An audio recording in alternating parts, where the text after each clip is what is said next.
Yo, you beautiful, wonderful people. This is Geektastic Cypher live on Free X Agents Media, YouTube, Twitch, all up in your. I don't know. All up in your Twitches. Yeah, all I up was in gonna your. say all up in your ear Insta- hole. In your- on your oh, see, okay. Instagram. Oh, Josh- ear hole. Josh- Bitches get twitches.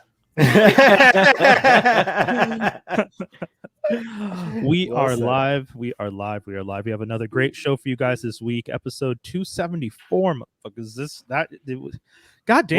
Words. God damn. It is. This is the Transformers Swag Podcast Saturday night. No. Hey, hold on, slow down.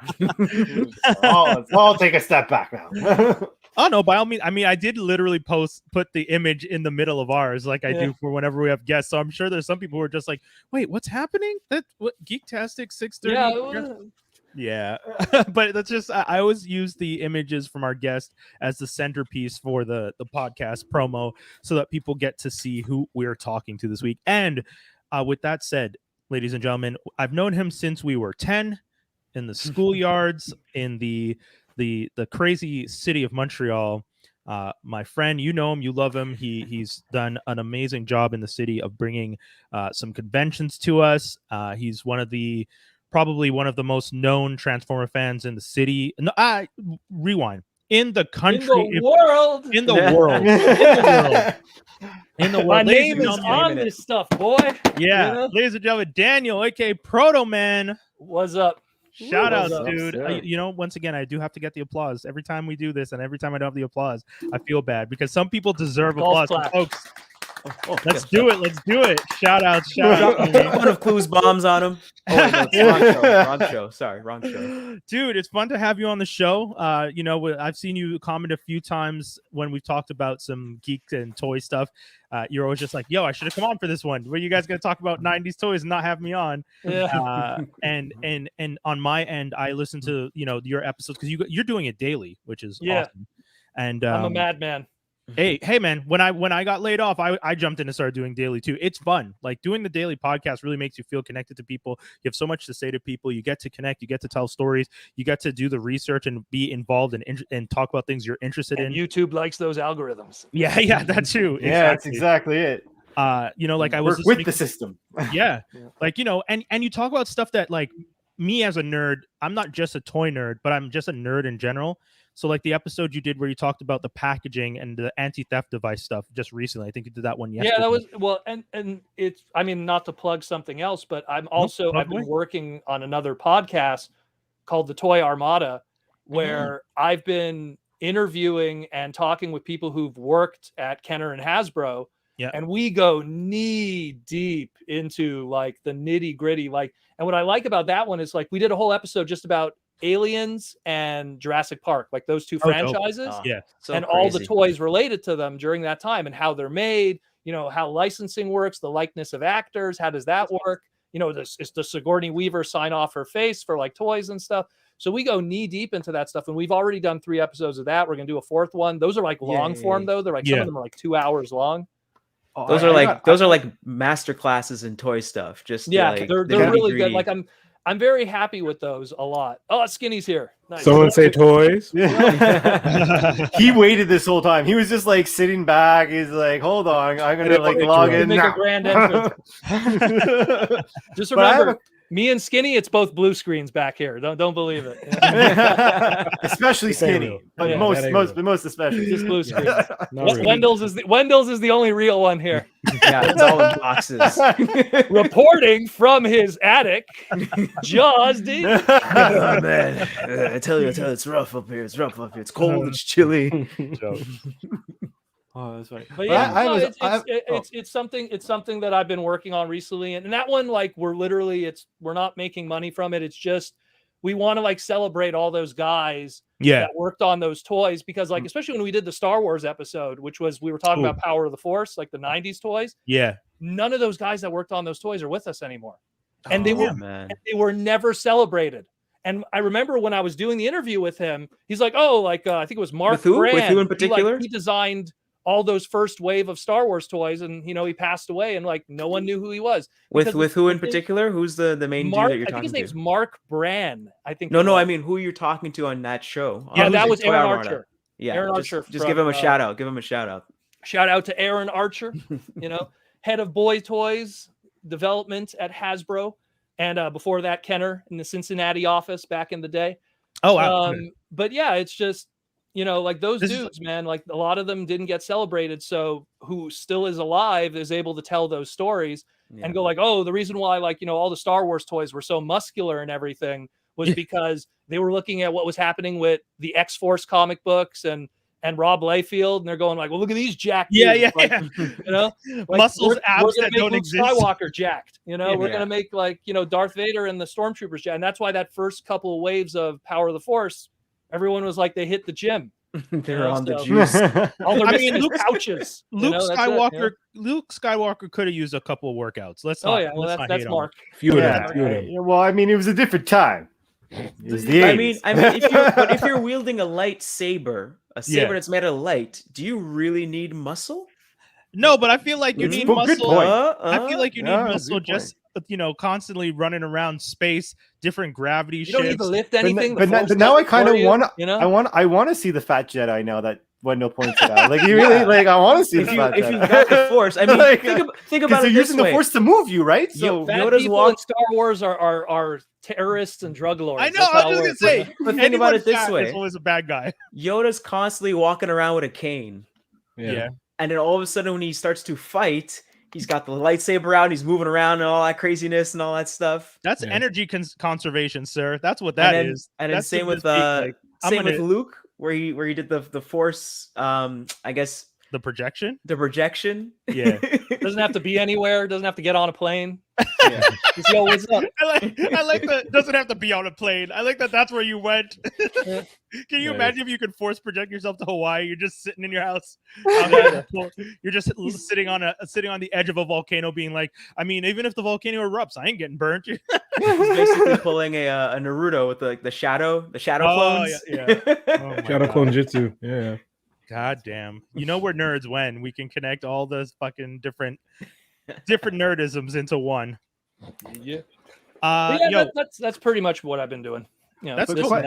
But may I ask a question to give not to ask for a sneak peek of the episode or anything, but you mentioned before whether or not people sign off their face look like, is that true? Well, yeah. So it's one of the episodes we did the Joel Schumacher Batman movies, and when those were being worked on, so like some actresses, they sign their face off and they're totally with it. Like Uma Thurman, she was so insistent that her Poison Ivy toys be accurate that they actually sent someone from Hasbro to like sculpt her face and everything. Oh wow! And then some actors, like I don't want to name one, but a certain Two-Face didn't want anything to do with it. Oh yeah, but that makes sense. That dude he's a bit older. Mm-hmm. He's a bit older. That's time. And didn't he hate Jim Carrey on set too? He hates everybody apparently. Funny story, Jim Carrey was so with it. Like he was one of the because when they were recording the voice boxes for the toys, Jim Carrey was the only guy that's like, yo, I want to be a part of that. Oh yeah, that's cool. And they apologized afterwards because especially the technology back then, they were like, bro, like, it's a speaker box that's like this big, and they recorded it over the phone. So it sounded terrible, but he was game because to him it's like, oh my, because think about it, up to that point he did Ace Ventura, which didn't have toys, Dumb and Dumber, which didn't have toys, and now he's the Riddler. So finally, a stand-up comedian gets to be a toy. That's a dream for them. Yeah, So it was a big I love deal. Jim Carrey, man, and it's like the way he acted was so animated that the fact that all those shows end up being cartoons afterwards made perfect sense. And then I mean, I feel like they eventually did make toys of them once they were cartoons, but they didn't have long runs or they didn't. Not Ace Ventura. I know Mask had toys. I'm pretty sure NECA did something with Ace Ventura. Yeah, I've seen it. More recently. But recently. Yeah. Oh, at the time, no. I think the Mask was the first one of his stuff that he did. I forget which company did the 90s Mask toys, but I remember those ones. They had a lot. Remember the spinning top one? Well, they had a spin top. I remember because I also remember Milo the dog had interchangeable masks and stuff. Like there was. I love that dog. I remember all those gimmicks. That dog was awesome. Toys R Us back then. So before, like, because I'm not really a dog person, but Milo was the one dog that I was just like, I understand when they say this. Jack Russell Terrier, man, those are like super smart. Yeah, Milo, like what's the name of the dog in Frasier again? Well, Moose was the name of the actor, but it was Eddie character. Eddie. Was it? Eddie. Eddie. Yeah. Yeah. So, And then The dog. and then, Dog nutcase. So. but Moose passed away, and his son was the one that took over at some point. They said, right? That I don't know. That I do not know. pretty But sure I that wouldn't was- be surprised. I mean, Yeah. Isn't that the same dog as Wishbone? Well, it's the Oh, same no. breed. Mm. same breed, but I don't know. That's what I meant. I had a Jack Russell actually. I had Those a are so Wishbone. smart dogs. I had a wishbone. Did he time travel and disappear every once in a while? Kind of, actually. To be quite honest, she was able to get out of her own cage, which I like really made me nervous for myself. Imagine Like, being that owner. Every like 2 weeks, they're putting up like missing dog signs No. because Wishbone's just on a time traveling adventure. I was more thinking that every week you're putting up signs that your dog's missing, and your dog is walking around taking them down, be like, "Bitch, stop giving them my business out." I'm reading a book, Yeah, leave me alone.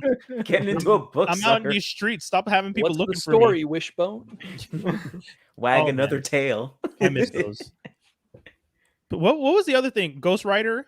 Yeah, Yep. Ghost Rider. Oh, that one was garbage. You didn't No, like I Ghost liked it. Rider? I like Ghost. You I know like why Ghost Rider. I was misled as a kid because of the name. You know? Yes, Oh. as was I. No, You know? Ghost Right. Stupid PBS Writer. Writer. promising me, you know, Writer. motorcycle Writer, thing, yeah. dude. You know? weren't reading right. Teacher Which is urban funny kids had enough. to read. Yeah, Yeah. the irony of Ghost Rider, and you're like, "Hey, they tricked me." It's just like you didn't read the name, buddy. It's some reading shit. I'm not down with this. I'm sorry. If I'm going on PBS, it's not for like that stuff, you know. Oh man. So the podcast Toy Armada that you're doing sounds almost like the toys that made us, but like an even more interesting, in-depth. What Look Dan at it. Larson does? So not Dan Larson, the guys That's who the do other the one. toys that made us. That's Toys of Galaxy. Oddly enough, one of the people on the toys that made us, Aaron Archer, was in the Transformer episode. Yeah. Oh, cool. Okay. Nice. So like when they did the Transformer one, he was there. Trying to think who else was on those ones. The He-Man one, I know one of our buddies Arno was on that episode for like 5 Oh seconds. yeah, that's true. Yeah. Cool. But he's Who's also a Arno local is in also in Montreal. Arno is also in another documentary the- about He-Man collectors. Yeah, and stuff Power like of that. Grayskull or something Oh like really? Yeah, Yeah, yeah. he was in. I recently met. Oh no, nice. Yeah, he's the number one He-Man collector in the world, like without a doubt. Mhm. Without a doubt. Yeah. What? Sorry. Yeah. Oh shoot. Okay. Yeah. Like he has store displays that are like the size of our couch. Like he's Holy crazy and stuff. shit. Yeah. Yeah. Yeah. Yeah, you have alright. to see. Shit. You have to see his Yeah. stuff. He has a pretty crazy collection, but you know, it's something where like, you know, all of us, we have like a little pieces here and there that we got to do. I wasn't on that because it was all the Transformer stuff was recorded. Most of it was in the West Coast. Okay. So it was just like, that ain't gonna happen. But when they did all the Geek Me stuff in the East Coast, yeah, then I was gonna be on that one. So Oh, dope. yeah, Oh. I was on that one at least. So it all worked out in the end. So we have to ask, because I feel like people probably ask you all the time, and you probably don't have a clear answer. But Proto Man, how many figures are you at now? Oh, no. Just Transformers or just the rest of the house? Oh my God, okay. goodness. Yeah, I'd like to know You, your you're other s- collection. you're scary, man. Every time I'm like, oh, cool, you got some, and it's like, oh yeah, I just got this other show from this other toy Jesus. stuff from this other show from the '90s. I'm like, how are you even Because finding? you it? know, I like didn't I'll even just like find it wake when up I was and a go kid. like, you know what? I think I'm gonna collect all of Cowboys of Moo Mesa. You know? Hey, You know? my, Or you know, and then I'll be Didn't like, even know anything know what? survived. Yo, seriously, how do you even thinking- find I'm that stuff? thinking Mummy's Yeah. alive. Yeah, Nah, no, that's- dude. Mummy's Whoa, Alive is whoa, a hard whoa, whoa, pass. whoa, whoa, whoa, whoa, Mummy's whoa. alive. Hold on. Cadillacs and dinosaurs. If you Amen. Hey, Amen. hold If you on, have hold Cadillacs on. and dinosaurs, Whoa, you show whoa, that guys, shit, right? hold on. No, hold on. No, Hold on. for real. Brian, you're Hold veto. on, let You're it veto. go, let it Homie, I will legit take you out of the blend if you don't shut the fuck up right now. I real talk. I'm trying to ask real talk. The Mummy. Why you gotta do this to me, Skinny? God damn. Nick and Box. Where do you even find it? Right? I don't want to use the N word on the pod, but please, please. Wow. Your question That about them happened. mummies. That Please. happened. Brian, your question Motherfucker. about He knows it's because we've known each other since we were 10 that I'm cool with it. It's crazy. That's so funny. your mummy Uptown, question? stand up. Code Dinesh. No, but yeah, Mummy's Alive, dude. I've been looking for any of those because I used to actually fucks with that show. Like that was one of my favorite cartoons. This show was super under. What sucks is it was done by Tyco. Yeah, Like Tyco, what you know? Yeah. Like Yeah. they made action RC figures. cars. there wasn't a big secondary market of them kicking around. Yeah. So it's tough to find, and everyone wants the Cadillac, Yeah, Yeah. everyone. So, Brian's asking about Mummies Alive though. Yeah. Yeah. oh, Mummies Alive was done by Kenner. We got the first couple waves, and then that was it. You know, like they did some stuff in Europe, and that's why, like, if you remember Nefertina, who was like the cat one, Yeah. her Bass. toy never came out here, only in UK. Oh. So you look her up on eBay, you're talking just loose, incomplete, like $150. You know, Presley, who was the main character, the kid, same thing. He had a toy only in the UK. That's Super okay. I never want expensive. it. I want I want the big guy who didn't have an arm, but when he would transform, Jakal, Ram, yeah. Armand, Call was my shit. yeah, Yeah, Jakal was the main dude. I got all of those in the other room. Which one's You know, the one with the green? This is That was the snake one. You know, Ar- this is all like, who cares about this shit? You oh know? my god! Yeah, it's crazy. Oh my Proto- God. He had like a Who cares video about this game shit? console thing. Like he's just like, oh, it's toys and what? The hell? It's Sir, whenever I what turn banks around do you rob on the weekend to afford this? I don't understand. It affords itself. He told me the good old saying, one to stock, one to rock. Yep. Which meaning like Yeah. it literally at that point it just pays for You itself. got to hustle. You know what it is in this hobby. If you don't hustle, you're like, there's a term in Magic, you're a Timmy, which is like you're not paying attention, man. Yeah, You're just not paying attention. Like, Straight up. how come the companies get to make mad money off of you, but you can't make mad money off of the company? Yeah. You know, Fair enough. Sir, preach, sir, preach. you know. But that's the thing, right? Like anytime that it's something that I think could potentially be worth flipping, I'll buy two. If it's something that I just want for myself and I'm just like, I just want this, I'll just get the one. I used Like- to tell people who go to like the big conventions, if you go to, let's say you go to San Diego Comic-Con, if you don't come back with every exclusive to put on eBay, you're a fucking moron. Yeah, yeah. Agree. Thank you. Agreed. Yeah. That's I went- facts. I That's went facts. to HasCon, which was like this special Hasbro convention stuff. I was buying exclusives I had no intention of keeping. Yeah, Because exactly. I knew, like, Black Series. I know there's crazy ass people who collect that. You Oh know? God. They're Yeah, gonna yeah, want to Star buy Wars their Black Series stormtroopers. stuff. They're gonna want to buy this. Yeah. So, Facts. and you know what? That way, I buy that stormtrooper. I put that on eBay, and then when I go out that evening and eat, I don't got to worry about my wallet. Yeah. You know? Mm. All investments. You all have to investments. hustle. You have to hustle. You know, when you got freaking Unicron to pay for, I was gonna ask where you had you know that what I shit. mean? All right, Two of good. them. You know, Two, bro. What? Shit transformed and Jesus. untransformed. You know? You're wilding. Yo, Like- when you have two Unicrons, you When know you got you're to- on next when level. you You gotta spent have- 1030 on two Unicrons, my G. you gotta hustle. You Oh, man. gotta hustle, because The if funny you don't part is- freaking hustle. Well, didn't Unicron have a round 2 on that? There was like a round 1, and then they put up the pre-orders again or something Wait, like wait, that. hold on, You hold know on. what? You know what Oh, Hasbro's sorry, mistake hold was? on. Daniel, Hasbro's did you big mistake was they Daniel, put out did you- Unicron. Daniel, did you get 3 though? Because you have one on display, you have one in robot mode, and like you said, if you're hustling, don't you flip a third? No, you're See, wild here's for the that. thing. I didn't get a third one because I just didn't have the confidence in it that it was even going to get backed.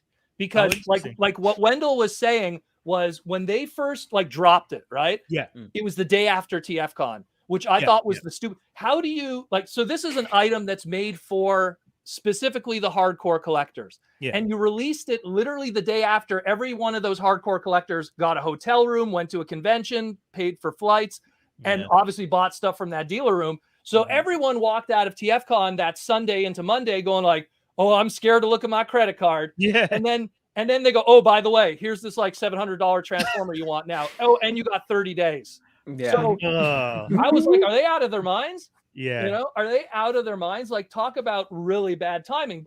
Give people some time to let that wallet like build up. Even if you work minimum wage, give them 1 or 2 paychecks to get it back up. You know? Yeah. But Yeah. it was nuts. So I was actually convinced at some points that it wasn't going to happen, or it wouldn't happen, and Hasbro would like dumb it down and figure out a way for retail. But in the end, it happened. So it is what it is.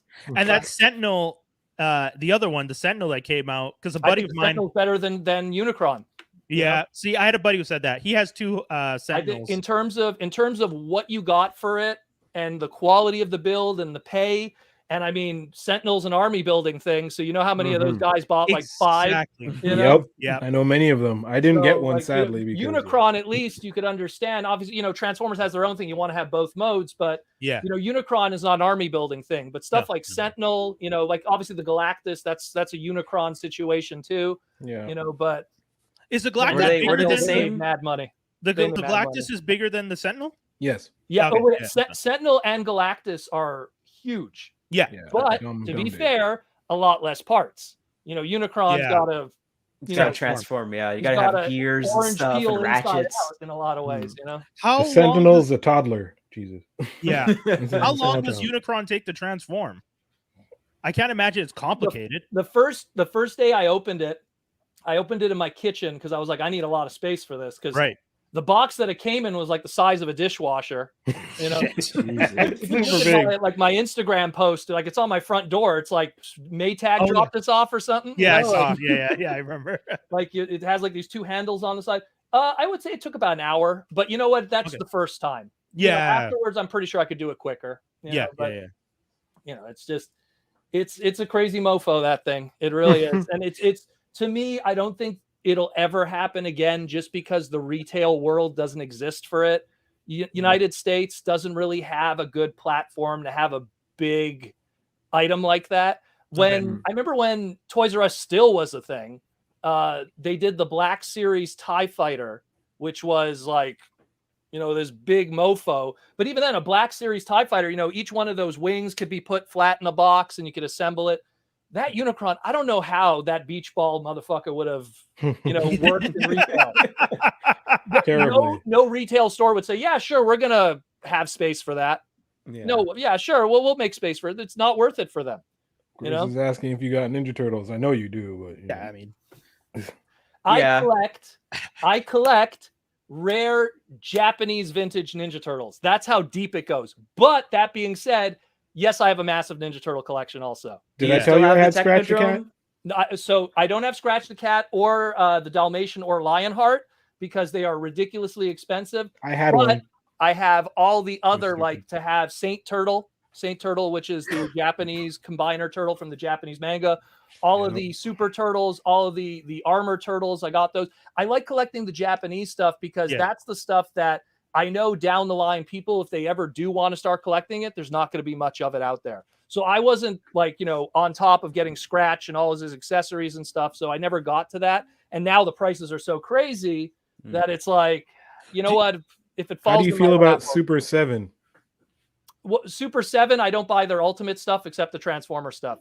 And I like their reaction stuff, but it's a little too pricey for a Canadian. I was just going to ask about the Super 7 because you did a video about Super 7 today also. Just today I did. I talked about their Ultimates Wave 3. Yeah, I got the email too, and I saw it. And so, you know me, Daniel, you and I have known each other a long time. You've always known I'm more of a Transformer because I like to transform the action figure. That's every Transformer fan. Yeah, but the Super 7s, I feel, because the Super 7 figures they don't transform. Those are like super deep cut, like, you know, every single one of those choices that they make with the Ultimates. And it's even the same thing with their Thundercats ones and Ninja Turtles. And I know I'm forgetting a line they did Power Rangers, excuse me. Yeah. Every single one of those, it's very deep cuts. It's very like, you know, this isn't just for like casual fans of the brand. This is not for the guy who's buying a Funko Pop of Power Rangers and putting on at his desk at work. This is for the guy who really likes King Sphinx. And even though he's only been in one episode. Yes. You know? This is for the guy who really, really, really likes, you know, this Transformer character in that one episode that has this one accessory that appears for 5 seconds. Like that's kind of what the Ultimates line is. Even their Ninja Turtles Ultimates line. It's them going like, why don't we just do the old toys, but like super hardcore articulated. Yeah, I'm debating that. The opposite of that is NECA that's doing show accurate. You know, so it's the flip side of that. You're trying to get these two different markets. And Super 7, I love what they do, but it's just their prices sometimes are bonkers. Like, I don't know, Skinny, if you saw the price on that Turtle Wagon. Dude, I'm debating it. I'm just like, I saw that Turtle Wagon. I was like, oh, snap. And then I saw the price. I'm like, fuck that. You know? 6 something Canadian? What? Like $4.99 US. Is it just the size of the old school regular one? No, it's bigger, but not much. Not much. The problem is because Super 7 pays a license to Playmates, and Yeah. you know, then you get into the semantics of how they nickel and dime the business side. I'm waiting for NECAs, to be honest. Yeah, well, NECA also has larger margins. They do stuff in retail, so yeah. But it'll that probably Super be the 7 cheaper one of the van, two. the Super 7 van's dope though. Like the Oh, detail it looks on it, amazing. it's nuts. that like that's the thing. Like signing up for that mailing list is one of the most dangerous things I've ever done. Every time you Because- get that email, Yo, dude, it's like, what is this now? It's like, I don't even like Silver Hawks, but you know what? That's the title. I don't Yo, even like that's, Silver Hawks. yo, that's Steelheart. She's looking kind of fine. Maybe, Dude, maybe I don't know. real talk. When I saw all the recent stuff, I was just like, man, being an 80s kid, if you could tell 80s kids like, hey man, one day there's gonna be this company that's good to do these super detailed, articulate action figures that you're gonna be like, what the The guys behind Super 7, and I'll say that I'm not sponsored by them, like, but everything they do is like so like deep cut hardcore fan stuff. Like they're the kind of guys that I could see them going, hey man, why don't we do Food Fighters? Why don't we do, you know, like they're gonna take all these dead brands. Why don't we do Attack Pack? Why don't we do, you know, like they're just gonna go like, hey, no one talks about Barnyard Commandos. Oh my god. Yo, I'm hoping they do a mask. I kind of, if they, I would love Mask. Don't Do even- you have? I assume you have Mask. I don't. yeah, he has. Am I insulting your intelligence No, by you got asking? Mask. Like, One of my first toys I ever had as a kid was the Thunderhawk, and Yeah. I sold an extra Thunderhawk to Mister over here. So, Yep. the Thunderhawk that he has, he got from my table. Right there.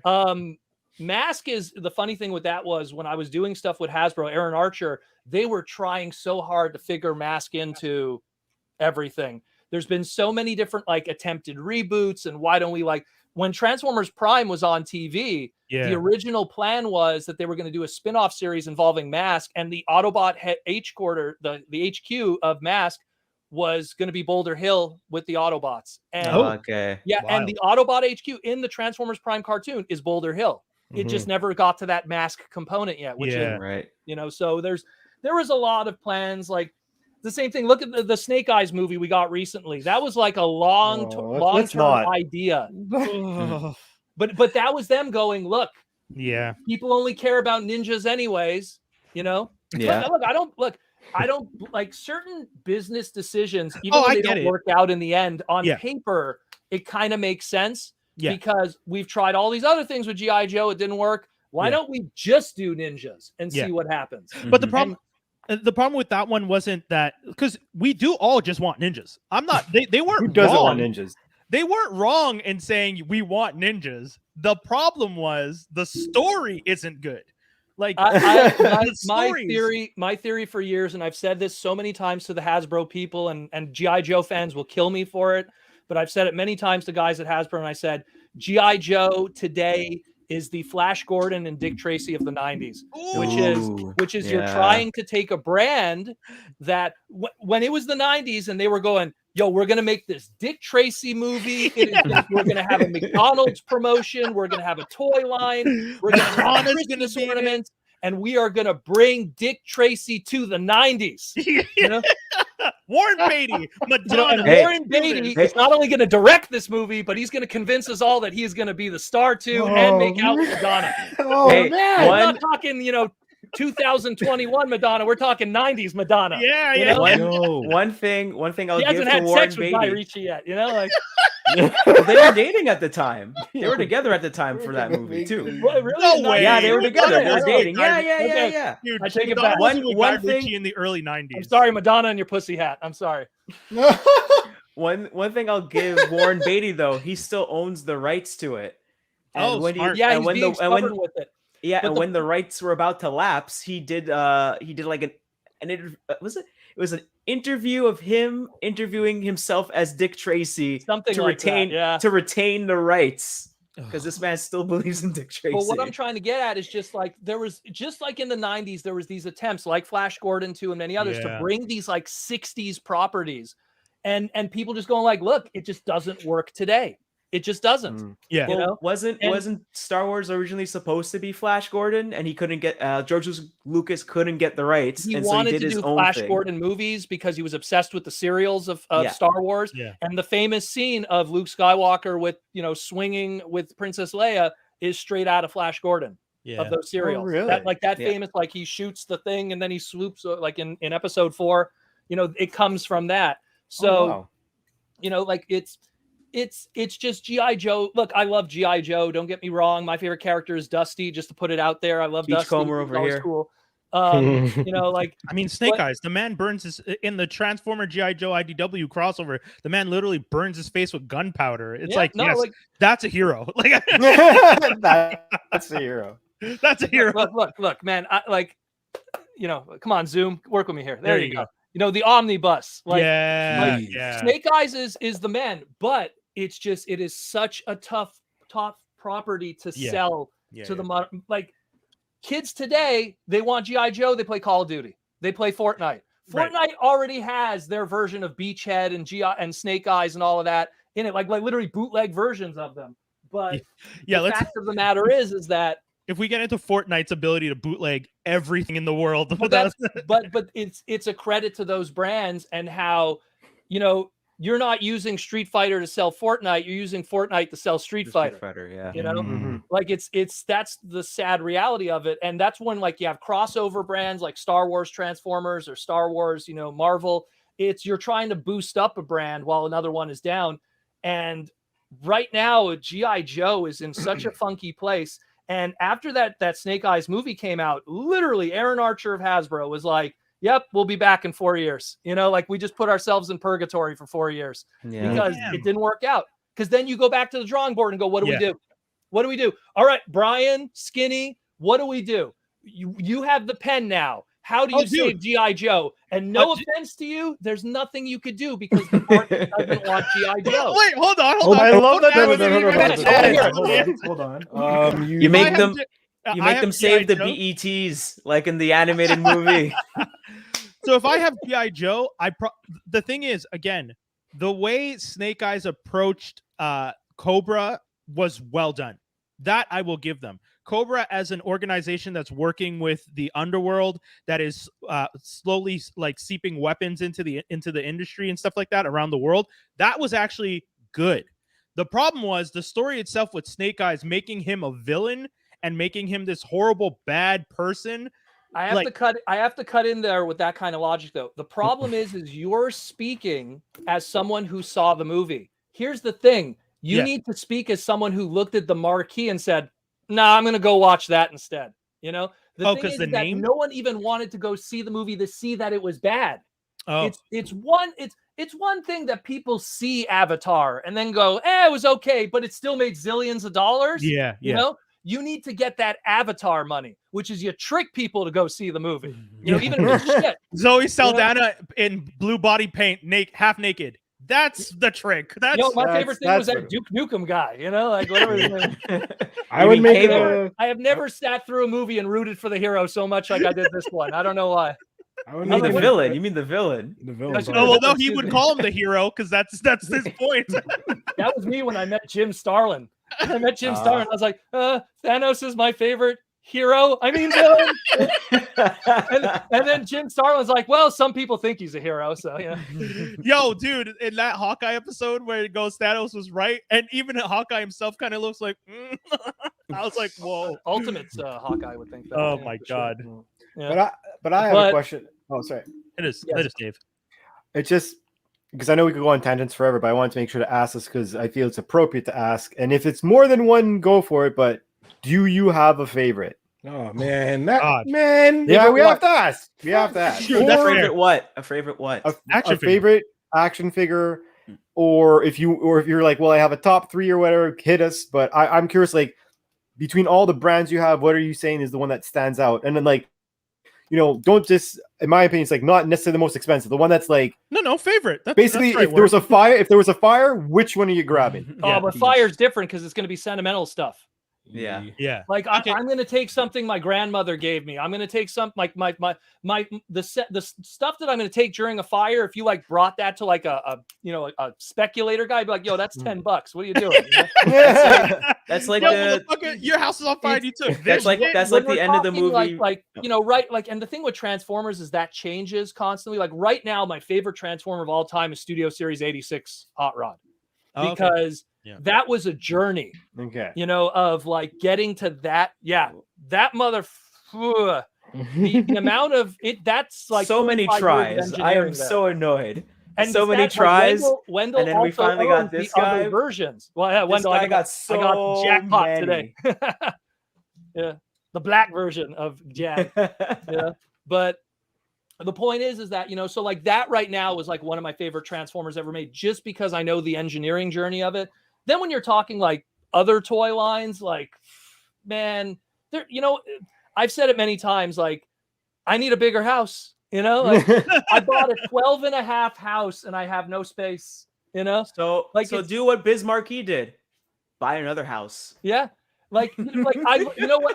I fucking love Dragon Ball, but every time I look at those SH figure art Dragon Balls, I go, motherfucker, I don't have room for 12 Gokus. You know? I gotta get Super Saiyan 2, Super Saiyan 3, Super Saiyan God, Super Saiyan Blue, Super GT Saiyan Black, Goku, you know? GT Young Goku. Yeah. Blue Geek Goku. Just buying Gokus, I need to buy a room. You know, like, it's so the problem is like so many toy lines, I can't even collect them. Because if I go down that rabbit hole, I'm doomed. Like just Transformers is tens of thousands of figures. You know how many Michael Bay toys there are? It's depressing just looking at them. Yeah, I know. We always a whole wall. Look at this. Yeah. Look at this fucking 12-foot long wall of Michael Bay toys that just that's never just end. Michael I'll Bay. say The this, top row. The I'll say two this, top though. rows. Starting there, just keeps going.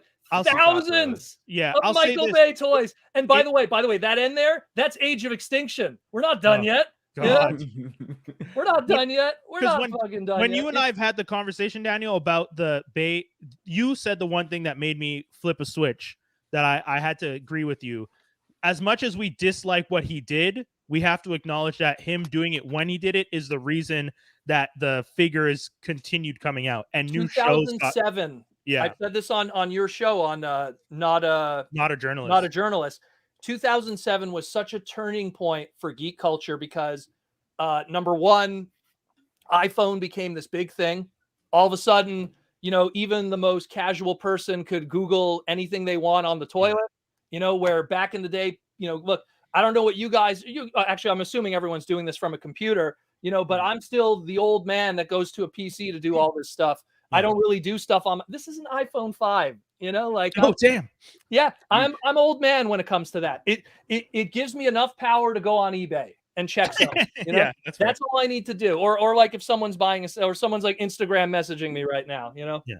Because I posted the link. Anyways, but the point is that, you know, it's something where 2007 you had that, then you had the Michael Bay movie, then you had, and this was the big one, Big Bang Theory. I don't, you know, look, Big Bang Theory is trash, but again, the same people that enjoy the Michael Bay movies are the same people that enjoy Big Bang Theory. And I'm not going to argue that Big Bang Theory is a failure. You know, like, no, that's fair. It's going to be, look, people go, oh shit, he said Mario Kart. Ha ha ha ha. You know? I love that clip of the guy. I think it was like a ping pong thing. And then he just dropped a bunch of geek names over and over and over. And then the guy recording is like, what are you laughing at? They just said words. Yeah. Where's the joke? He's just going nuts. I think I saw that clip. Yeah. It's so good. I hate that. Anyways, so he was going to like a convention that was like, oh, I'm going to the Star Wars George Lucas, you know, Josh Whedon con. And it's like he just said words. Yeah. Why are you guys even? I don't even want to start it. Don't. Dave's already making a face because he knows how I feel. But I enjoy the show. I do not preach the show. No, that's fine. I've always said that. Look, piece of shit. Necessary evil because people saw Big Bang Theory and then felt there was a form of community for them. The people who watch Big Bang Theory and enjoy it were the people that when they were in school, they were scared to go, hey, check out this toy I brought. Wow, Proto Man in fucking high school was bringing G1 Starscream and going, what? What? In Wager? What? And then like all the basketball team going, yo, son, I used to have that as a kid. Yeah, exactly. When you got the jocks on your side, Wager was full of just nerds. We were all nerds. They were jock nerds, but they were nerds. You know what? Black people were the hip nerds before there was hip nerds. Because I keep telling people that look at Wu-Tang Clan anime before it became mainstream. Wu-Tang.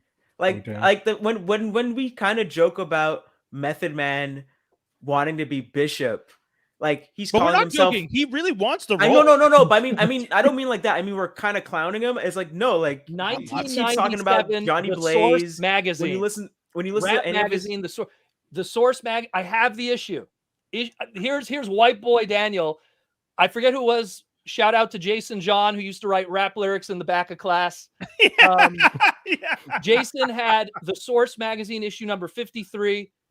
He was looking at it. We were bored. I flip it over on the back. It was a Wu-Tang Clan Method Man ad with Voltron. And I was going like, I got to buy this magazine just for this ad. You know? I think Redman was Red Lion and like old ODB was like Blue Lion. I was just going like, whoa, like who talks about Voltron? Yeah, you know, yeah. Back then. So like they were ahead of the curve. Black culture was ahead of the curve when it came to that. Same thing. You had Method Man and Redman talking about, oh, we're gonna make like custom fighters and Virtual Fighter. And then years later, we have Fight for New York with Def Jam. Yeah. You know, like really they were ahead, and this was like fucking like 96. You know, and like the joke like 5 years later. The thing I always say, they're ahead of the curve with that. All of them. This is like rappers, which you think would be the polar opposite on the food chain of like geek to like cool. So like when those guys are preaching Dragon Ball, putting Transformers in their rap lyrics back then. It's insane. There was, I remember back, let me just jump in real quick. Go ahead, Josh. I remember there was a gang in New York called the Decepticons. And if you look at one of the, what do you call them? Public Enemy music videos, you see one of them like holding a big sign and it's got the Decepticon logo on it. Yeah, look, if there was back in the 90s, you would see rappers wearing, like Decepticon t-shirt, Autobot hat and stuff. When they did that, look, all of the kind of hip hop culture stuff that exists with Transformers, there's Wu-Tang Clan crossover with Bumblebee Transformer merchandise that's out there. Like there's a lot of that hip hop stuff that crosses over. They did a there's an Autobots crew here. There's like a bunch of DJs with like Autobots. That's true. That's Blaster and all that. There's a huge but again, Executioners used to be anime the culture. Anime culture, Black people picked that up long before it was hip. You know what I mean? They because to them, I felt like, and I remember there was this other Black content creator that really summed it up well. And he said that like when you looked at what was available at the time as a young Black youth in the 90s, and you went like, okay, you had Power Rangers and like, there's the Token there, and you got this show and the Token is there. But then you watch Dragon Ball, right? And everyone's ambiguous. Are the Saiyans Asian? Are they white? We don't know, but there's something. You know what I mean? And they're not what is around us. So you could self-insert yourself with the Saiyans. You could self-insert yourself with all these anime characters and stuff. And there was just that, you could watch, look, Wu-Tang Clan, and what they named themselves after was because of their love of those movies and everything. Yeah. Same with Marvel characters too. Their love of Marvel characters, like that joke. We talk about it. The fact that, like, I think Proto Man and us also said like no one likes Iron Man. Iron Man was a B-lister, but Ghostface Killer really liked Iron Man. Yeah, I remember he called himself Iron Man. And he put when I was working at BK back in the day, and we were going to have the Iron Man toy promotion. So we got it like 2 months before the movie came out. Oh shit! And everyone's like, "Yo, is this movie going to be any good?" I'm like, "Iron Man, that's C-list motherfucker." and again, the fact that Jon Favreau knew to put Ghostface in the movie, but that scene got cut out. Yeah. But they put a song of his when they're on the plane flying back. Yeah. So I've always told people, that when it comes to hip hop and nerd culture, they've been going hand in hand forever. Yep. That's one of the reasons that and it's just weird to me because when you're growing up, it felt like it was a small niche thing. But when you like you were saying, when you talk to the jocks and the jocks were all into it. The greatest thing ever is you could find this on YouTube. There is an interview that Rosie O'Donnell did with Mike Tyson when he was at his peak. Mike Tyson. Really? Yeah. And he goes, "Let me show you my X-Men toy collection." And it's all Toy Biz X-Men from the 90s. He's like, "This is Strongman. This is Wolverine." Oh, nice. It's on YouTube. It's like, I like am you're talking like researching world that. champion peak. That Mike is- Tyson. Did you So ever good. see did you ever see the one with Will Smith talking about the first time he ever met Michael Jackson? Did Yeah. you hear about that one? Is that the So one where when- he had to hide in a closet for a Yeah, second? so they're at the Source Awards. Yeah. Something's going down. He gets pulled into a closet, and it turns out Michael is there with him. And he's like, "What's going on out there?" He's like, "Oh, I don't know." And then like Michael's like, "Oh, I don't know. I guess Sugar's acting up, whatever." Yeah. And then Michael's like, "Hey, do you collect comics?" And Will's like, "No." And he's like, "Oh, well, I got this like, was it? He had Yeah, I know this story. four Yeah. Fantastic Four number something." And so Yeah, Will's like, "It's yeah. over his head." And I'm like, "Is that the first issue with Spider-Man he's talking about?" And he's just name dropping like different comic books That he's would be had. Amazing Spider-Man #1. That would probably have the Fantastic Four crossover, but yeah. So it's just Yo, like The fact that at one point Michael was just like, I want to be in the Spider-Man movie, and was like trying to figure out and how also to you buy wanted to, Marvel. yeah, how to buy Marvel exactly. Like Michael Jackson was all kinds of a kid. Like the man was a child through and through. His whole life. But I background think was if you- Sega. He But had yeah, a huge Sega, yeah. yeah, true. he had But a if you- huge like all the soundtrack of Sonic 3 was done by Michael Jackson. He was never credited, you know, like What? Yeah, yeah, he didn't- no, I he, don't think he he didn't wanted want to to. be credited. He just Yeah. wanted to create. That's why. crazy. I think like, there was a he- part. I think there's like a recording of him talking about the whole Marvel thing, and even though it kind of sounds like he's childish, like he's actually talking business. He's like, Yeah. "No, they have a lot of properties that we could be making money off of. We should be putting characters on roller coasters, on this, on Yeah, that." Like, yeah. like Oh, Michael you knew know. how to make money. Yeah, Yeah. he knew branding. He Yeah. knew how Uh, to make money. We were supposed to do this at the top of the show, so I feel like we should at least try and do it now. Yeah. We want to say happy birthday to Jaws D. oh, Yep. thanks. Jaws, it was your birthday recently. How does it feel getting a year older? I think that YouTube channel was it World RD1 said it the best with LeBron James. I'm 36. He looks great for What- 55, What doesn't do you he? think? You think I'm Thanos? I'm He 36. looks great for 55. I swear. Black don't crack, man. I'm telling you. It's also shout outs to Michelle Franklin, a friend of the show, someone that we've had on the show in the past multiple times, someone that will school us and correct us if ever we make mistakes. And she's tuned into an episode. One of the reasons we love her, she's the ultimate nerd. She's a great writer. Shout outs to Michelle Franklin. We got to have her back on the show. We had her on when we did the 250. Yeah. And when she yelled at Skinny, "What have you done?" Yeah. One of my favorite moments of the podcast this year. Yeah. It was so good. And then as some people call it, a heavenly birthday, but happy birthday to Chadwick Boseman, who passed away, as we all know. It was also his birthday. Jaws, do you share a birthday with him? I can't remember. Let me just 29th? double-check. No, No, he's 28. 28. I'm 28. Oh, okay, he's So 29. Okay. he's the day after. Yeah, day after. So yeah, man, that's crazy. That's wait, what sign are you guys? 28. Sag. Okay. Sagittarius, yeah. Or as another friend of the show says, trash. Oh. If you remember that, the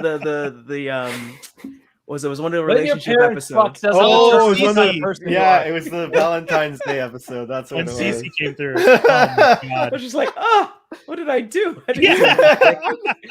I'm not even there. It's like, oh, Oh my god, wild. I feel like we could talk about because Dave, you want to talk about Masters of the Universe Revelations Part 2. It's because it wasn't season 2, it's just a continuation of the first season, right? Yeah, what I understood. exactly. But I feel like we can also tie that into the story of the figures, because we know He-Man is probably one of the most famous shows where, I mean, there's a lot of them, but He-Man's probably one of the best examples of like, hey, how do we market these toys we have? Oh, put a cartoon out. And He-Man's that's the best led to- example of how do you make money without having to put any effort. Oh, Right? Two body types across literally 400 figures in the Yeah. first 7 years. Yeah, they got me to buy them old ones again, the bastards. I just want is it Roboto? Oh, you mean this boy right here? Yes, that's the only See, one I that- want, you bastard. This is the problem. If I start collecting these, I'm gonna have a problem. So I just Yeah. want that I was one. just like, I'm just gonna stick with the robot guy who goes. Yes.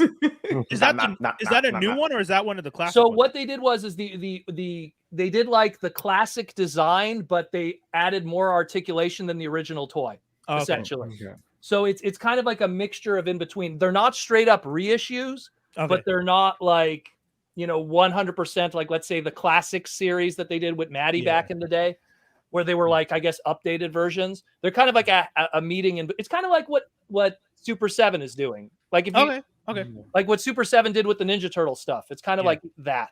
I guess just is the best way to put want it. to get that one. So you'll have to tell me where you got yours. Walmart. Yeah. If you're lucky. Yeah.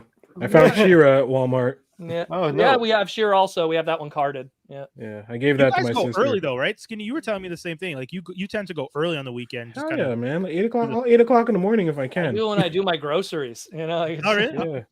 Saturday, I'm just like, well, you know, we're here. Yeah. I just got That's a fair. Costco membership, and one of I still have it here.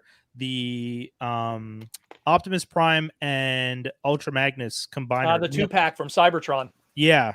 So I have that one, but I got it at Costco for like dirt cheap.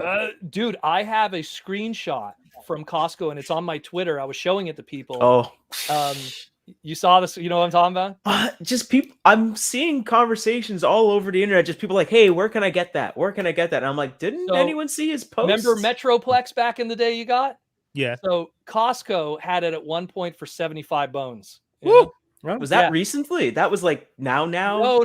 This was Okay, that was an old. Okay, that was an old image you were showing off. Okay. 2013. Excuse me. I was showing people because I was saying how the ebbs and flows go with toys, which is Yeah. you have retail price, then it goes up a little bit, and then it takes a dive, and then it slowly, works its way back up after a while. So that's kind of what happens with Post-retail. with Post-retail, big it valuable starts to- Transformer product. Is Yeah. that it goes up a little bit, then it takes a dive, and then it's kind of like right now we have the Arc. The Arc, it's right now it's in that Black Friday mode where now it's like 40% Liquidate. off. Oh, people is it like, liquidate good? mode. That's one of Do the I few get it? figures Do that I- I kind of liked recently. The Arc. I was like, I'm not mad at this one. I like the way it looks. Like, it's really good. It's yeah, really good. okay, because that's my other thing. Like, I was telling Jaws the other day, I got the recent tracks, and I am very disappointed. Trax is one of my favorite. Bad toys owner. What is going on? Trax I is one thought- of my I favorite thought that- characters, and this one I don't like. I transformed it once, and I was just like, I don't His want to. masterpiece came out, people hated it. His Generations one came out, people hated it. Now this Really? one came out and people I hated it. liked the Generations one. Was there any like QC? I thought with Everyone this was current saying one, it the was too QC short. issues was an issue. That's Oh, what he everyone was was short. saying. Oh, He's like short, like he's stubby because Mhm. he had to share tooling with Wheeljack. So they kind Yeah. of, yeah, And they with had the to share, masterpiece like, one, was they it more? planned it's kind of the like No, sorry.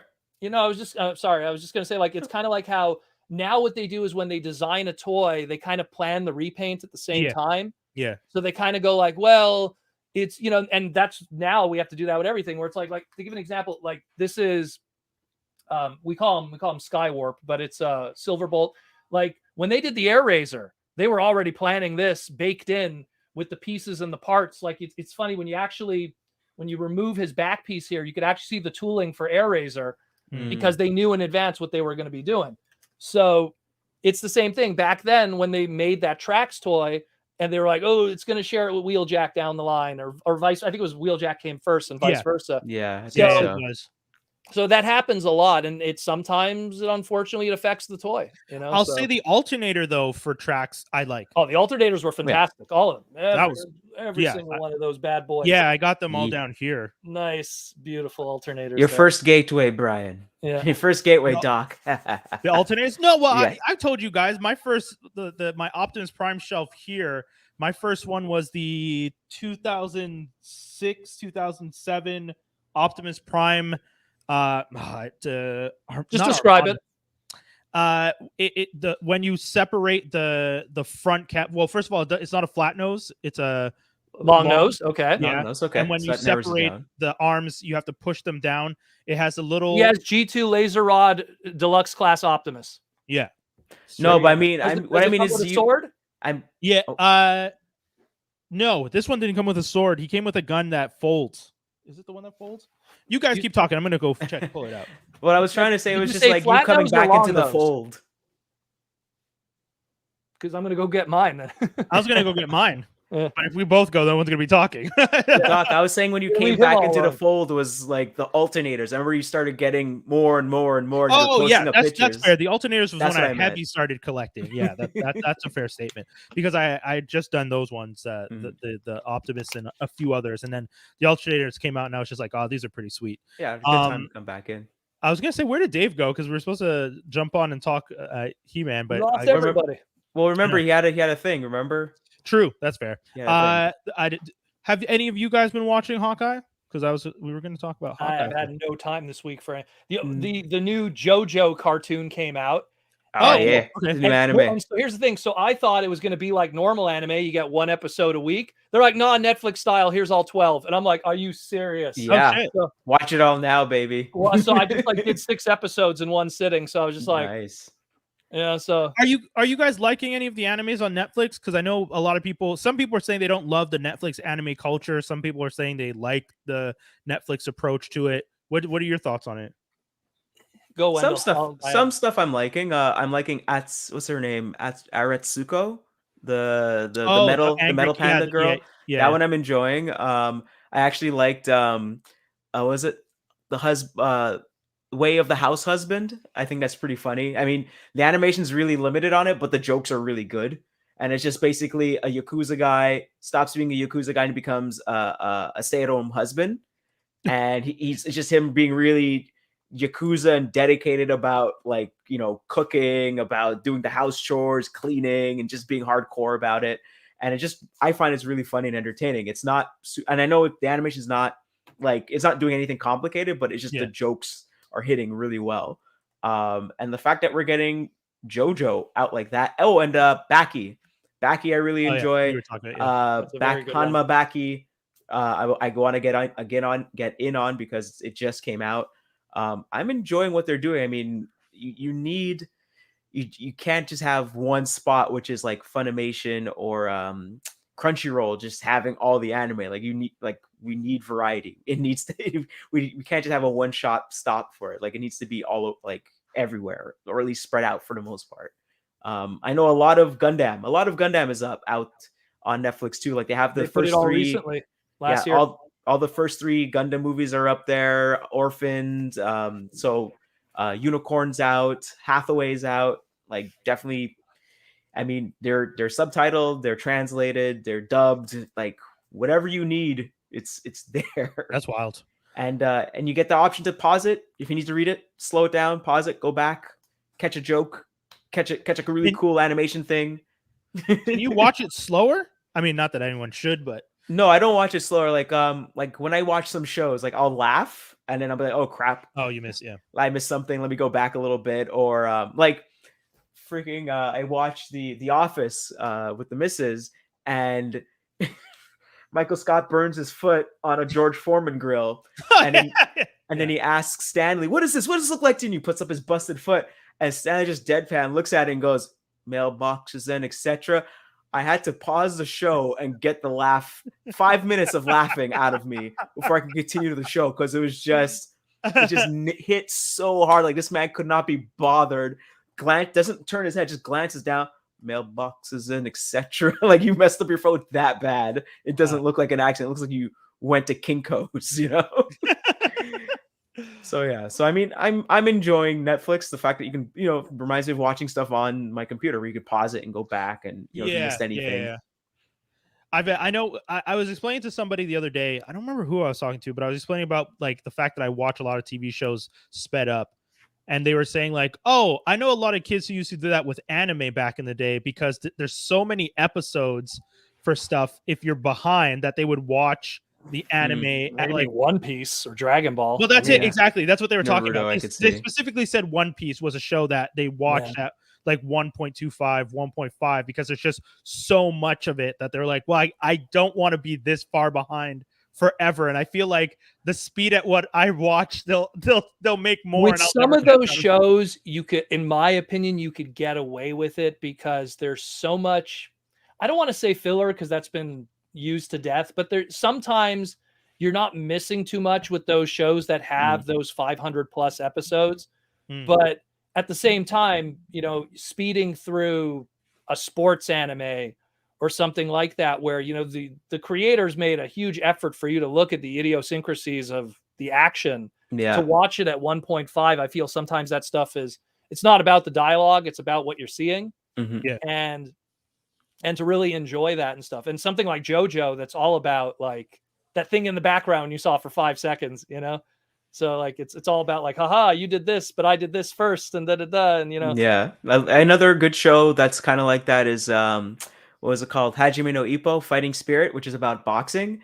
And what's really cool is that you could watch them talk about different boxers and their different styles. Then you can go on YouTube, look up that boxer, and then see exactly how they're accentuating that punch and that movement and that style or whatever they're doing. And you just learn. You learn about the history of boxing and actual boxing, see the fights, how they actually play out and stuff like that. They talked about the Muhammad Ali, what's his name there?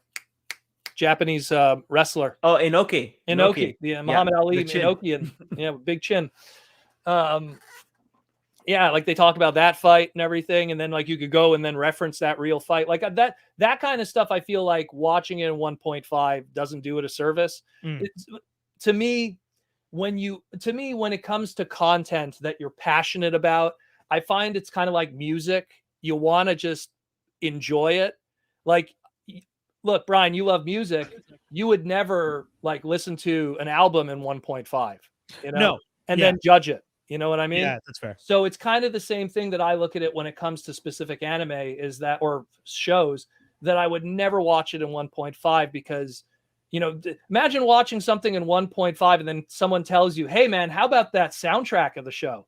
And you'd be like, yeah. I watch it. I sounded like the fucking Chipmunks to me. I've been telling, like, these guys know I watch a lot of stuff at 1.5, and that's mostly because, like I said, it's the only shows I don't watch at 1.5 are the ones I actually like.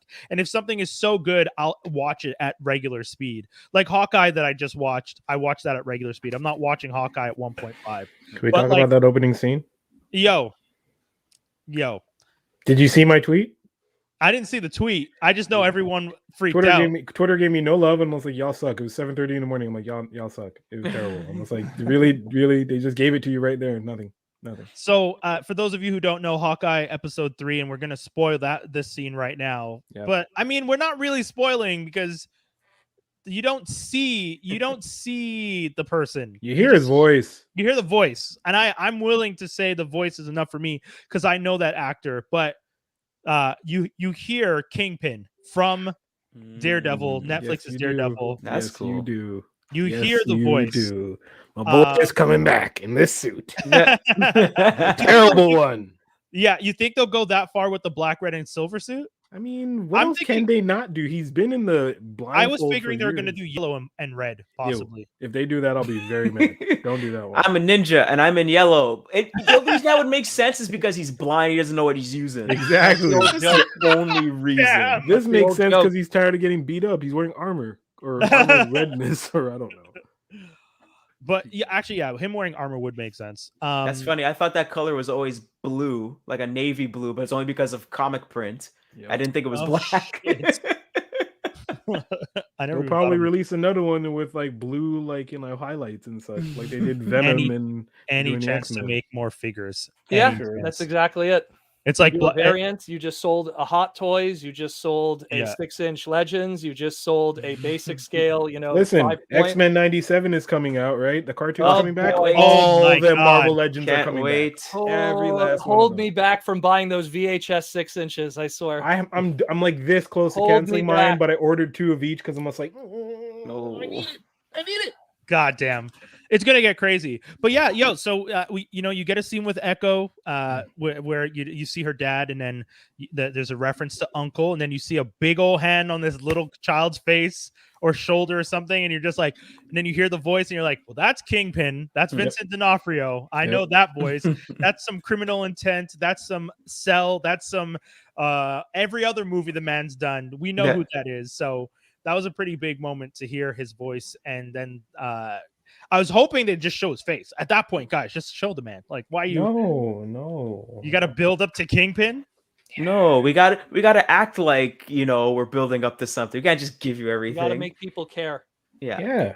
You're not gonna show Kingpin till She-Hulk. Also, this is not. Also, this is a TV show. It's not a movie, so stuff is not going to get spoiled in a bunch of other stuff unless they make toys about it, and then we see it in Toy Fair. So meh. That's one thing. Do you, Hawk? Because Lego has made minifigs for the Marvel Studios TV shows, which They did the What If stuff. They did the blind packs. Yeah, so I have those. I got all the ones that I wanted. I didn't. And then want recently they did. There's Hot Toys now of the What If stuff that's going to be coming. Okay, out. that's what I was going to ask. Yeah, do you guys think that they're going to? Because if that's the case, then we will eventually get more. Like we'll get an Echo, we'll get a Hawkeye, we'll get Captain Carter. That whole episode that blew up. Merchandise across everything. Yeah, Hydra Stomper, all that stuff. It's yeah, Peggy. It's all there. There's Hot Toys, 6-inch, basic scale, Lego, So that one, maybe not all of it, but just that one for sure, and the Loki stuff. The Loki. Yeah, Loki stuff. They're doing all the different figures from that stuff too. I mean, we might not get like zombie, everything, but it's they're doing this and that. They feel stuff that they feel is marketable. The Peggy Carter stuff, I could definitely see why. That's one of the things that I find interesting. I feel like the spy stuff related to Marvel, Peggy, Cap, Hawkeye. Well, Hawkeye's more street stuff in this rendition, which is interesting because that's one of the things I find interesting about what they're doing with Hawkeye. They're transitioning him out of the like spy agency stuff where it's like him, Black Widow, Cap, Falcon, all those guys, and they're more pushing him towards the street level stuff where they can introduce, especially in New York, they can introduce, like you were saying, Daredevil, hopefully, and start bringing in other characters, which I like. I like that they didn't demote him, but they were able to figure out a way to transition him smoothly story-wise. It's because you have a character that the team that he originally is in and the fiction that he's depicted in, he doesn't level up. You know what I mean? It's just you can't put him with Thor and try to tell a story unless they break off and go in separate directions. Yeah. So it's something where you put Hawkeye with Wolverine, now you could do it. You know what I mean? Old Man Wolverine had Hawkeye in it. Yeah, that was great. The comic. I'm not talking. Yeah. No, I know. Yeah, and he was blind and driving. You put those two. You could take high tier Marvel Wolverine. You put him with Hawkeye. Now you could do a movie that's believable. You take high tier Iron Man, Thor, Hulk. How do you do Hulk and Hawkeye? Is he gonna have an arrow that makes him relax or something? Doesn't Hawkeye kind of bring that up in Age of Ultron? He's like, we're fighting a bunch of robots, and I got a bow and arrow. That doesn't make sense. Yeah. That was the best line. That's kind of how you do the writing, because when you look, no offense to let's say X-Men Blue Team or X-Men Gold Team back in the 90s with Jim Lee and Chris, but if you take any one of those individual members and give them their own movie, are you watching that Gambit movie? I don't know. Watch it. I'm still not watching you the like Gambit movie. But I like Gambit. Exactly. I would. We would all watch Gambit because Gambit was a from playboy. A business in general, because the Gambit I want is just from the 90s cartoon. Yeah, and that's the only good Gambit they've done since then. They've had him in X-Men Evolution and he couldn't do it. They had him in Wolverine Origins. It's not the same feel. You take Remy LeBeau and you put him with a bunch of other characters. That's the secret with team movies. Is it look, when Avengers was created, no one intended ever there would be an Ant-Man movie. No one ever thought down the line Hank Pym and Janet were going to have something. They were just going to be on the side. Jack Kirby didn't have to draw so much because they barely took any of the panel. Are you talking about the comic book Avengers, or are you talking about I'm talking the movies? comics. I'm not talking. Okay. Movies. That's secondary. That's all. Excuse me. The movies are just advertisements to move product. That's all it is. Yeah. The Marvel movies. But at least one thing is we've gotten better stories now too, though. Oh, don't get me wrong. Yeah. The attempts that were made to make Infinity War as best as Thanos' quest as it could have been by Jim Starlin, they tried the best they could with an audience that doesn't read the comics. So you got to tell 2 hours in a condensed story of 60 years of fiction and backstory. It's very tough to do that kind of stuff. So when Grayskull is Grayskull, when Red Skull is watching over like the Soul Stone or something, I'm going, sure, whatever, no in-betweener. Okay. You could get away with that kind of stuff and not use the cosmic universe or the gladiators, anything like that.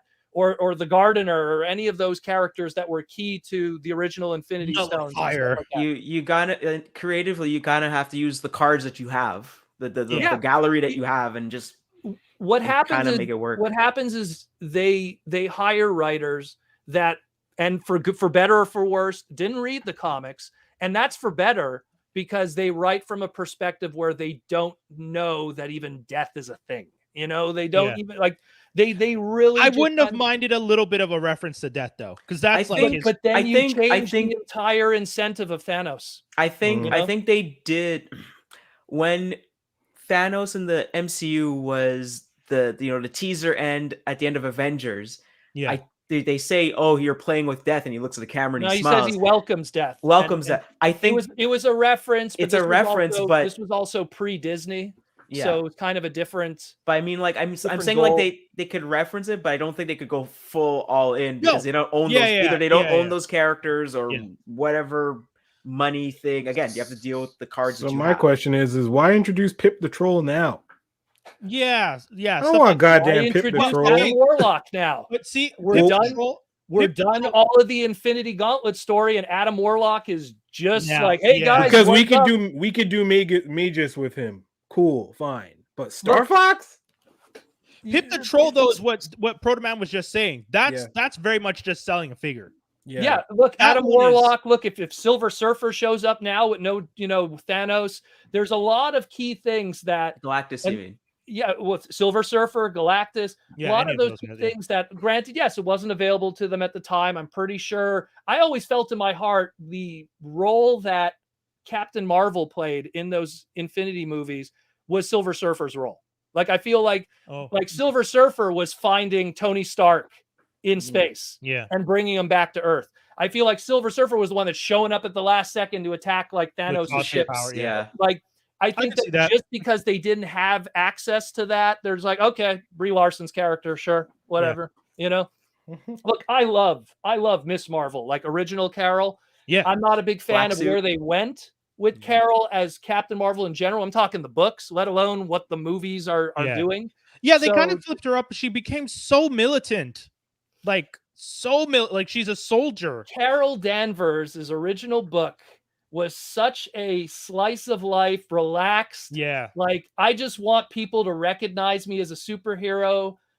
And it just became, I don't know. I don't want to get into too much because No, I know, I know exactly what you mean though. I know exactly what you mean. Like literally, it's on my desk. Like I literally keep this on my desk. Yeah. Like she's- she like that's my best girl. Of Yeah. the Marvel universe. She's a But dope she doesn't character. exist anymore. Yeah. She doesn't exist anymore. So But I I just kind of wonder- go, I wonder okay, you know how- what? I'm going to stick with Silver Sable until they screw her up too. you know? I wonder how they're gonna do Camilla Khan, because isn't she kind of paying homage to that specific Captain Marvel? Nah, changed it. she's Reed Richards. No, meets because mutant. she's got like the kind of S. No, but I mean like the way her costume is, she's paying Marvel. Oh, yes. like The- she's she's the still next has specifically that generation. one. Yeah. Yeah. She's the Her- next generation. It's Her design is based off of the original Miss Marvel Yeah. logo. Yes, that's true. I thought you just meant in the comic book the inspiration, because then I just feel like they're just going for the fact that, oh, Captain Marvel exists and this kid is inspired by Captain Marvel, so she's gonna be a hero once she gets hit with the Terrigen Mist, which I don't know if they're gonna do that in humans, but who knows? We're either gonna get mutants or Terrigen Mist. We're gonna find out soon enough because the show's supposed to come out. I at thought some they- point. I thought they they did in need to Humans. they need to have something that's going to be their next hook for people to get excited about these movies. Yeah. Because Yeah. I mean, a Well, lot I of mean, TV shows to catch up on. hasn't been good recently. So What? Wait, what? What? wait, which part didn't you like? Yeah. oh, I'm not talking about TV shows. I'm talking about certain movies that came out recently that Yeah. have not been. TV is different. Yeah. TV is completely different. You have a huge broadband of space to tell 13 6 hours to episodes. tell a movie. Yeah, Story. a movie is 2 hours. Yeah. And look, the prior set of movies we had, they were killing it. They knew how to tell a beginning, middle, and end. Appealing characters. If they figured out a way to make kids care about Rocket Raccoon, then they figured it out. They figured it out. Because I'll tell you, when I walked out of I think it was Amazing Spider-Man 2, I walked out of. Yeah. Which was funny story. Like I remember being with another couple who was going, I can't believe they killed Gwen Stacy. It's like, yeah, Yeah. okay. Yeah. Well, yeah. 1973. Remember, Revenge of the Sith? I can't believe they let the bad guy win. Yeah. Yeah. The best ever. I don't want to go off on a tangent. The best ever was the end of Avengers, and the scene you just referenced before, they welcome death, and Thanos turns and faces the camera and smiles. 2 kids in front of me, maybe, I don't know, 14 years old. Oh shit, they're bringing back Hellboy. Part of me was so excited to see Thanos on the screen, and then when they said that, like, I had an emotional whiplash. Like, I was like, oh my god, what did he just say? What did he just say? That's so wild. Yeah, for me, it was the end of Black Panther when you see Sebastian Stan's what's his name, Bucky, and I was just like, and then they call him White Wolf. I'm like, you motherfuckers are bringing in White Wolf? What the hell? And I was like, well, this shit's about to get crazy if they actually use White Wolf as a plot. But, you know, yeah, man, I got to say the movies, I mean, I like Shang-Chi. I've been telling people I really did like Shang-Chi. I thought it was a fun movie. I want to go see that because I want to support our Canadian dude, our Mississaugan dude. I want to go support him.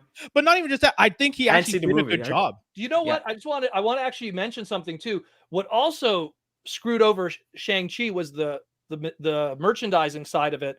Hasbro was like, oh my god, we released Shang-Chi and Snake Eyes toys right next to each other in the same shaped packaging, in the same thick-inch scale, at the exact same time. You could have taken one figure from Shang-Chi, put it in the G.I. Joe packaging, and people would be like, okay, like, and they realized they effed up. Because they were just like, people are gonna like this again. Not us that are hardcore fans that know the difference between Snake Eyes and, you know, the 10 rings of Mandarin. You know, like, there's a big difference there. They were like, oh my god, we created so much brand confusion just for merchandising by having the packaging is like identical almost. Yeah, and having them next to each other because it's all Hasbro product, and the way that Walmart pretty much like does their allocation with their SKUs. And how everything is set up, oh my god, like it was so snake bit from the beginning from a merchandising standpoint that it was just like, oh, I don't know what they're gonna do. And at the end of the day, that really is the measure of success. You could have a movie that does very well financially in the Marvel world, but if it doesn't move product, that really makes them nervous to then do more movies. You know, that's kind of like what stopped like rushing out another Captain Marvel movie was her products didn't sell well.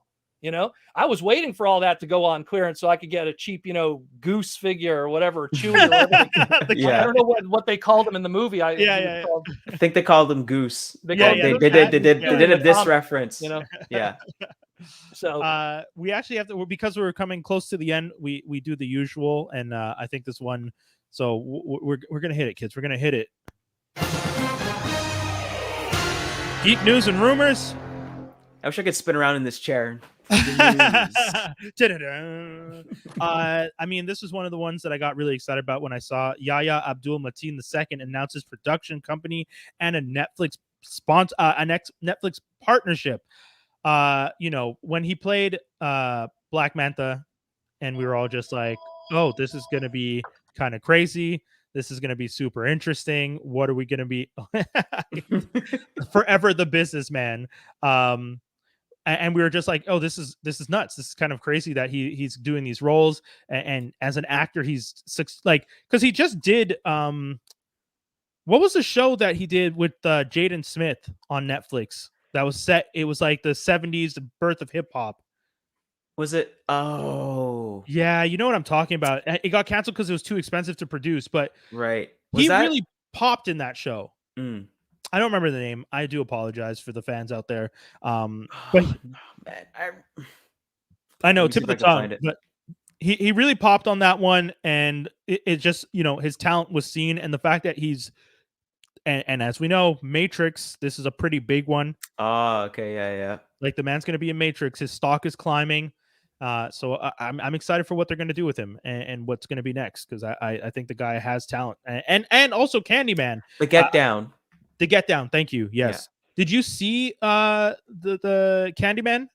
No, I didn't get a chance to go see it, but I want to see it. I know it's one of those things where there's a lot of political commentary in there, and I was watching a bunch of YouTube stuff, and they said like that whole housing projects is not there anymore. Like, they took them down, and they're trying to redo stuff and all like that. So it's like a nice kind of comeback to that as and everything. So it's pretty interesting. but I didn't get to see it. But I heard a lot of good things. I heard a lot of people were like, "Oh my god, it's good." I don't want to go to sleep. I like you know how I am. I don't like horror. You know, anytime we talk about horror, I'm just like, no, I don't want to deal with this. I don't want my life to feel like it's gonna be all nightmares and bad dreams. And I'm not afraid. I'm not too proud to say that I don't sleep well when I watch certain horror movies. You know, I even bragged about the fact that I watch *Malignant*. Shout outs to Dan Ramos. Holding it down on the West Coast. Yeah. Wager represent once again. You know, and I watched that movie because of someone I know is in the film, but I again watched it at 7 a.m. With all the blinds open. All the blinds are open. All the blinds open. A light on. I didn't know you weren't big into the horror stuff. No, I hate horror. I can't. I got desensitized by that because I used to work remember I worked at a video store when I was like 10? Oh yeah. Yeah. So I remember like just one day renting all the Freddy movies, and then like the first one freaks you out. The second one you go, oh, it's the same thing. The third one you're like, okay, now it's just parody at this point. Yeah. And the same thing. All the Friday the 13th movies, Halloween, Poltergeist. So I watched all of those, and then I kind of went it must be a watermelon in the bag thing. Bam. You know, there's a trope here. Like it's all kind of really predictable. Like there's always like the music's scary, then it goes quiet, then there's and it's like.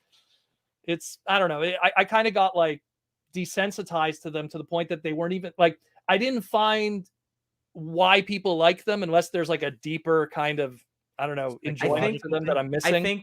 I think with specifically the Nightmare on Elm Street ones, the Chucky ones, like I think like the Chucky's bad a comedy to me. Yeah, the bad guys start being more comical and they start having more quips and stuff, and like more the actor that plays them. By the time we get to Bride of Chucky, it was a comedy. Oh yeah.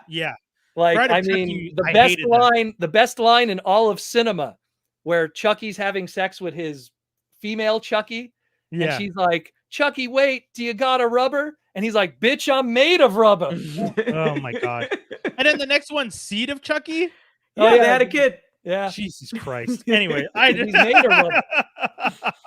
But all that to say, we look forward to what you're going to do with Netflix. I'm really excited about the production deal. The other thing that I want to talk about, sticking with the Matrix, Jen Henwick forced to pick between Matrix 4 or the MCU. A lot of people say that the project was most likely Shang-Chi, that she was probably going to be auditioning for the sister. She decided to go for the Matrix. Rumor has it now, though, that because we just heard spoilers once again, spoilers, but we just heard Kingpin's voice in Hawkeye. Some people are expecting that if the Netflix universe is technically was always part of the MCU, but you know how Netflix was doing and how Marvel was doing, to Marvel Television versus Marvel Studios, blah, blah, blah, but it was still connected. They're saying that if they do, they could end up folding her back in because she did already play a character in the whole Netflix universe as that daughter of the dragon, Colleen. So people are hoping that the reason that she decided not to go for the MCU is the potential for her to return if they continue to do stuff in the TV series. I would say, though, that based on the fact that she's now, again, upping her stock by doing something like The Matrix, and she's done TV for a while, I think she might want to try and step more towards movies and films. Like that's, I don't know if she's going to want to, I mean, no offense to Disney Plus, you're still the House of Mouse, but, or what, sorry? More money.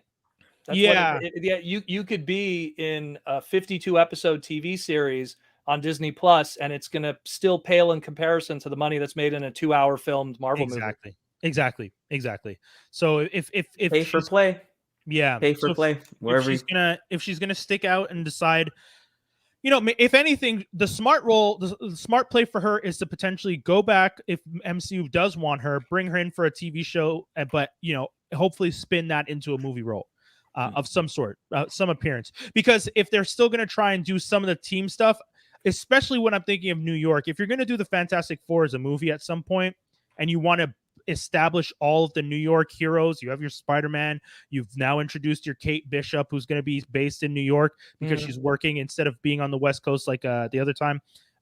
You might want to have some of the other New York people, She-Hulk, maybe the Daughters of the Dragon, just to fill out a little bit so that the whole idea, because like Stan Lee's New York, it always had a lot of action going on.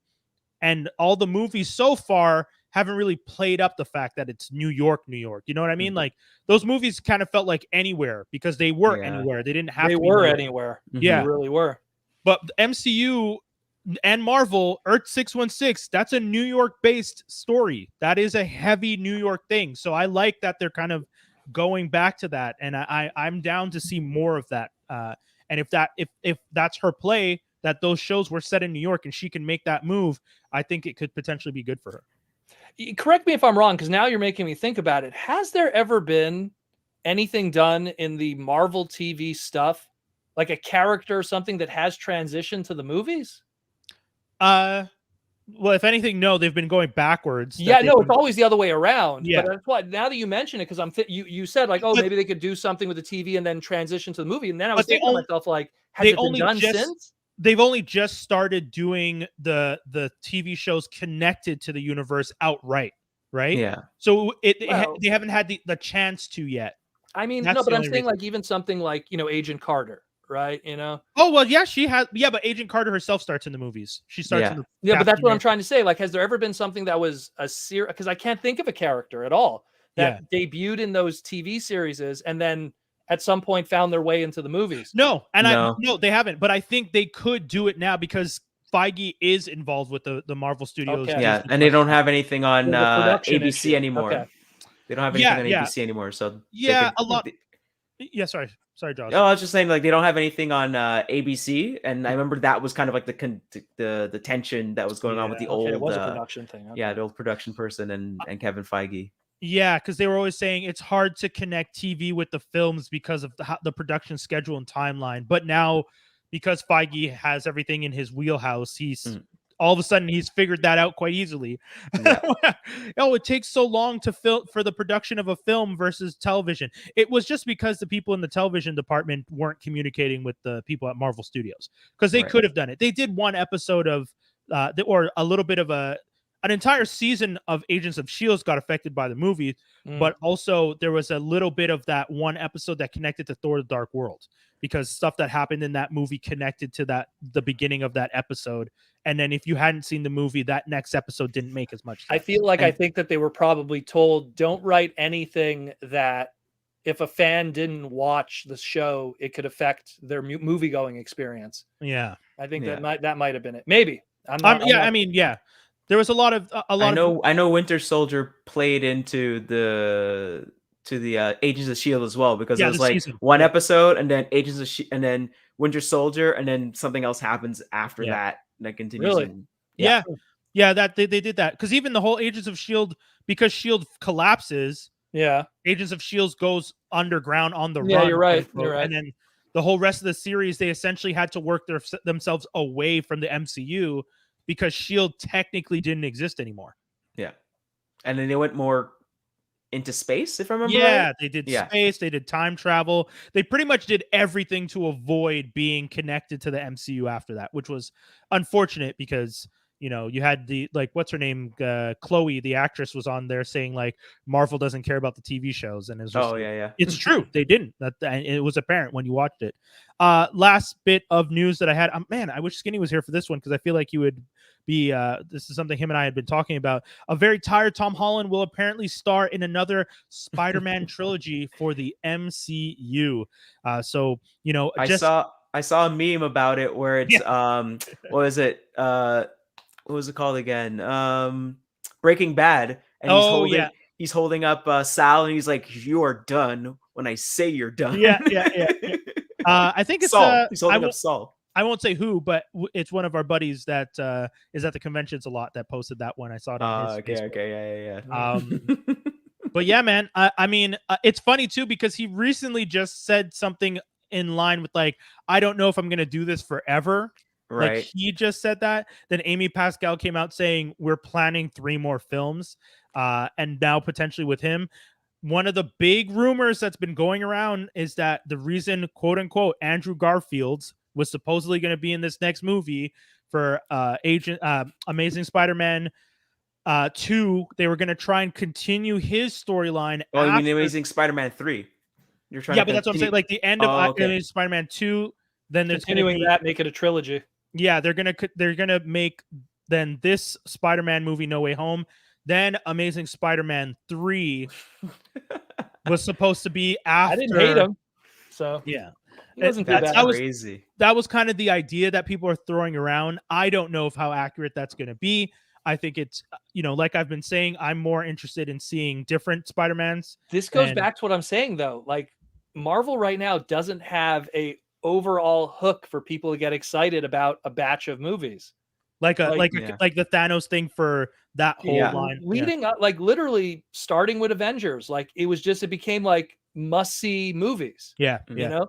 Now it's just kind of like, do you want to see Eternals? I don't know. If we don't see it, does it make a difference? You know? Is Angelina Jolie naked in this one? I don't know. But they had to use their, and that's the thing I kind of like. They fell back on the old comic book style of like the end of the issue is kind of a cliffhanger to like, oh, you need to see the next one. Whereas you're right, that like Eternals, Shang-Chi. Like Shang-Chi is cool, but the end of Shang-Chi doesn't pitch us into another movie. It tells us the 10 Rings, the TV show, is going to come out of it. But see, and the problem is too, is all the things that you're saying again is stuff that people would only know if they saw the movie. But if you can't get them into the theater, then you've already lost. It's what, like I said, you got to trick them in there somehow. Yeah. And a lot of people didn't even get tricked into those movies. And that's the issue. Then you could win them over with whatever the content is. And it's tough. It's really tough. That's Marvel's big problem they have right now that they need to get over. And I don't know how they're going to do it. I'm hoping I think X-Men could save them. That's what I think. Oh yeah, we all know that. If they brought out X-Men, if they said they were going to do X-Men in any which way or form within the next 2 films, I think everyone would be like, okay, we're all back. We're all waiting. I think if they said, you know what, we're gonna literally the next couple movies is gonna be within a ongoing X-Men storyline, and any movies on the side, Spider-Man's gonna be involved with this X-Men story. She-Hulk's gonna be involved with this X-Men story. I'm terrible because I'm like, oh, this monkey paw with this X-Men stuff could be, hey, what happened with this? What happened with this Gambit movie? Dust it off. Hey, Channing Tatum, are you busy with anything right now? Let's not get too crazy. I don't want my Jubilee solo movie. Please dust that off.